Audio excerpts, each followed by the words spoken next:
Water, the second most vital element needed for life. So the number one vital element needed for life is oxygen. And that's not a surprise, is it? The second most vital element needed for life is water. You can go 3 minutes without oxygen. You can go a couple of weeks without water. Water is the second most vital element needed for life. In fact, where there's no water, you don't usually get people living, do you? Dr. BarbaraONeill, a renowned global health expert, is a strong advocate for holistic and natural health, with numerous testimonials supporting her approach. In this video, she discusses the importance of water and, more significantly, how to drink it correctly to ensure your body fully absorbs its benefits. This is vital information, as many people unknowingly drink water improperly, which can even be harmful to their health. I always say to people, how much water do you drink? And these are some of the answers. I don't like water. If I drink water, my feet swell. If I drink water, I'm going to the bathroom all day. Those last two answers tell me that the water's not getting inside the cell. So how do we get the water inside the cell? We have to go to the third most vital element needed for life, and that is sodium. The fourth most vital element needed for life is potassium. In nature, we find the highest amount of sodium in seawater, and seawater contains 92 minerals. Of those 92 minerals, 30%, approximately 30% is sodium, and of those 92 minerals, approximately 50% is chloride. Now, because sodium chloride take up the most amount, they're the first crystals formed when the water is evaporated. So what man does is he scoops up the first crystals formed, he bleaches them white, puts aluminium with it so that it runs freely, and there's your table salt. Table salt is a dangerous salt because we now have two very harsh minerals that if you were to inject both of those into the blood, you would die. There's two harsh minerals and they need all the other 90 to soften them and balance them. The highest concentration of mineral inside the cell is potassium. The highest concentration outside the cell is sodium. And in this bilayered membrane that is around every cell, there are sodium-potassium pumps. And these sodium-potassium pumps are ever going like this, maintaining the balance between potassium and sodium. But when someone's not eating enough fruits and vegetables, and that's where you get most of your potassium, and they're putting table salt on everything far too much, what happens now is sodium levels rise and potassium levels drop. There is a small amount of sodium in the cell, but when this happens, you see osmosis and diffusion happens when the highest concentration merges into the lowest. So now sodium levels inside the cell are rising, which they should not, and the cell swells. What's that called? High blood pressure. The doctor is right. Table salt will contribute to high blood pressure. Excessive consumption of table salt can raise sodium levels while lowering potassium levels, causing cells to swell, which is linked to high blood pressure. There's a French doctor named Dr. Lelangri, and he's written a whole book on salt. He said, when people come to me with high blood pressure, I put them on Celtic salt. Why does he put them on Celtic salt? Because Celtic salt contains 82 minerals. It's a hand-harvested sea salt. So the minerals are in the Celtic salt in their balanced form. What about Himalayan salt? In many places, Himalayan salt is a lot easier to get. There's about 75 minerals. So it's pretty good.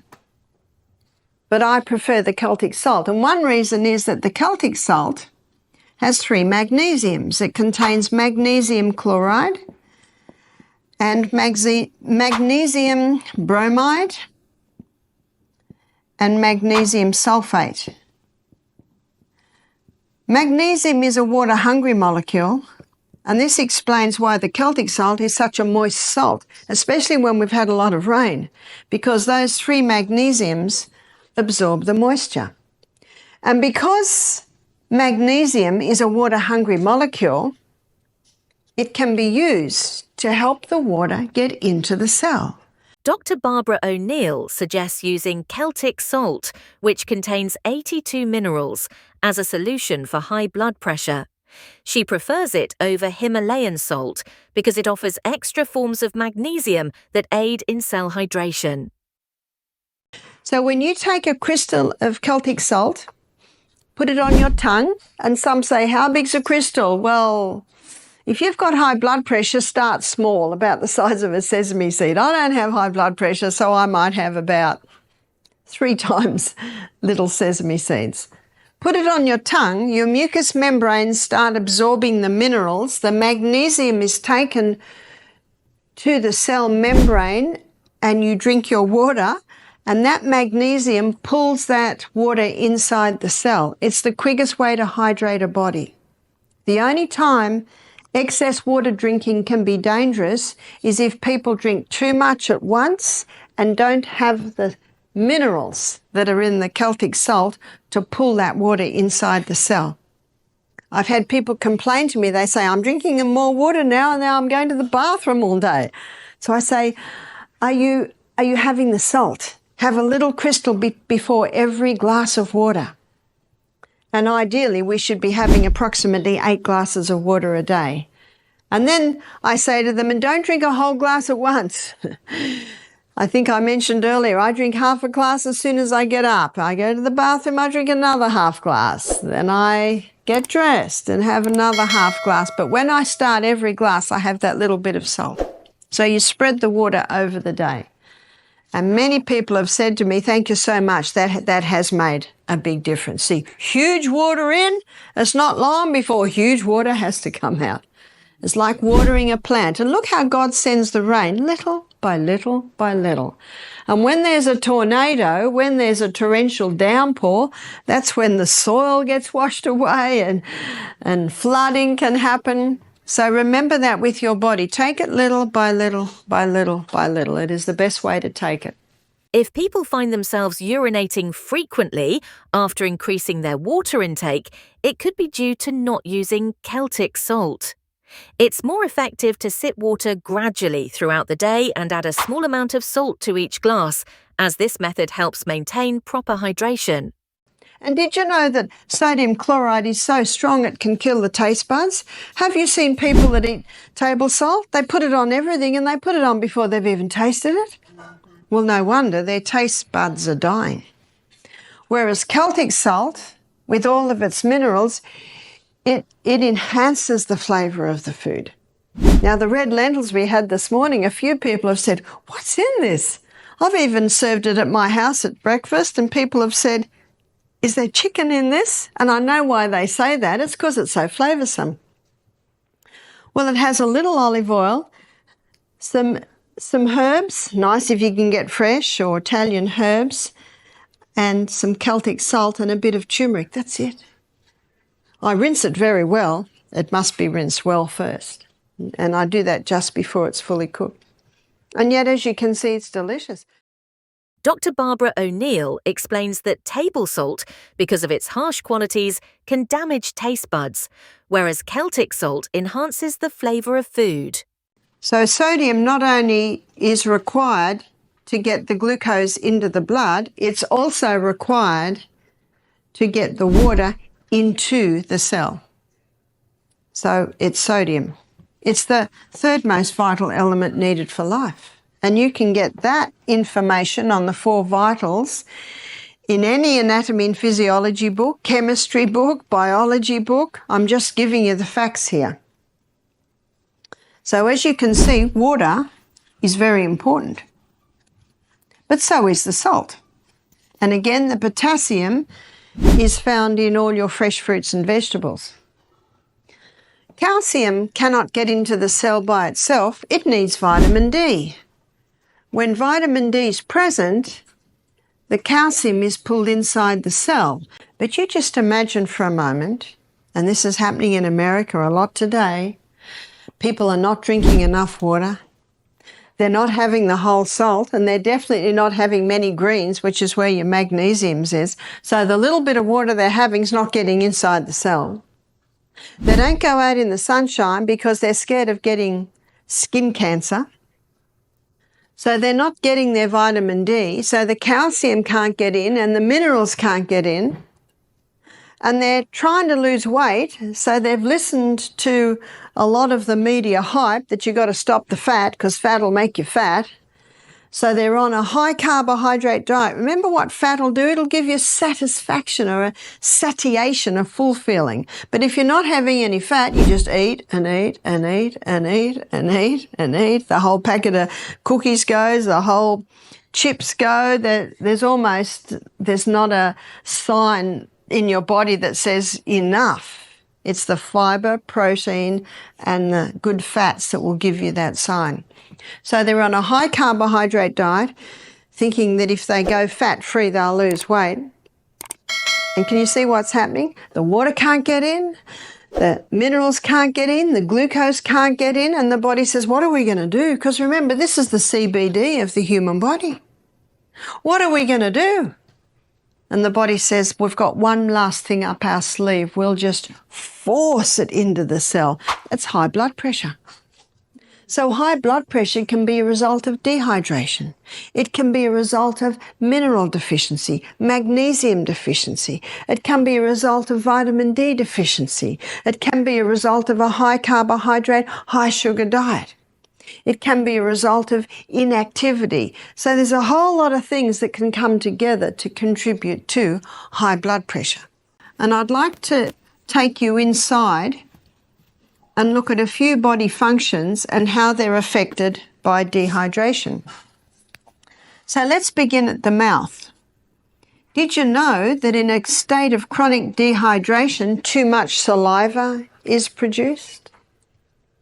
Some people think a dry mouth is a sign of dehydration. It is, and too much saliva can be a sign of dehydration. You see, when not enough water is going into the body, and how much water should go in? Let's do an assessment of that. So our kidneys, to know how much water should go in, we need to look at how much is coming out. So in our kidneys, we urinate out 1.5 litre loss. Now, a litre is the same as a quart. So I'm probably best, because I'm speaking to an American audience, to say quart loss. 1.5 quart loss. Out of the skin, it can be 0.5 of a quart loss. Out of the colon, 0.3 of a quart loss.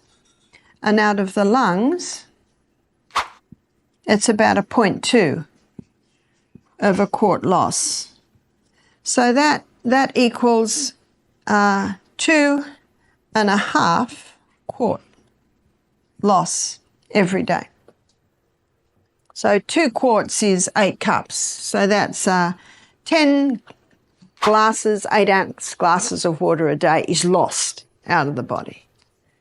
And we have no reserve tank on the back, do we? The only water that's going in is the water we take in. So we should be drinking at least 2 quarts a day. At least, more if possible. Now, at the moment, because you're having a steam sauna every day, I wouldn't be surprised if you've got a 0.8 of a quart loss coming out of your skin because you perspire it profusely.